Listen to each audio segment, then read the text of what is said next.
Ratusan pelayat memadati rumah mantan pelatih PSM Makassar, Syamsuddin Batola, di Kampung Talawe, Kecamatan Bontoa, Kabupaten Maros, Sulawesi Selatan, Jumat, 13 Desember 2024. Pantauan langsung Tribun Timur, nampak puluhan karangan bunga menghiasi halaman rumah pelatih Persewangi Banyuwangi ini. Pelatih PSM Makassar, Assegaf Razak, turut hadir menyampaikan bela sungkawa. Tak hanya itu, hadir pula ex-pemain PSM diantaranya, Samsuddin Umar, Denny Tarkas, Yusrifar Jafar, Hendra Wijaya, Ali Usman, Febrianto Wijaya, Mustari Ato, Muhammad Ilham, Arif Kamarudin, M. Yasir dan Yusran. Sekitar pukul 12 WITA, jenazah kemudian dibawa ke masjid, untuk disalatkan selanjutnya dimakamkan, di TPU Kampung Talawe. Yusrifar Jafar, saat ditemui di lokasi mengaku, sangat terkejut dengan kabar kematian almarhum.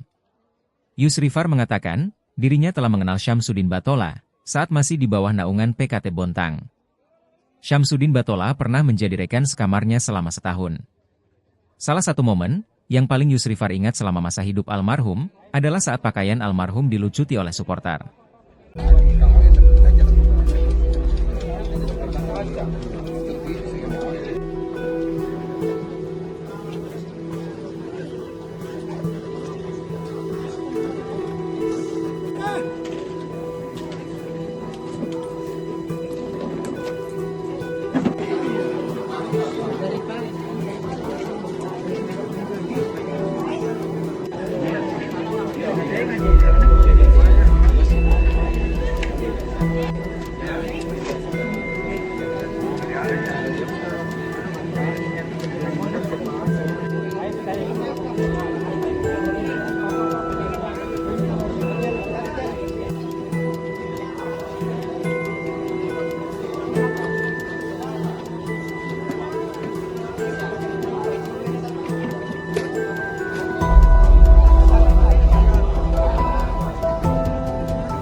Muncul gitu, muncul gitu.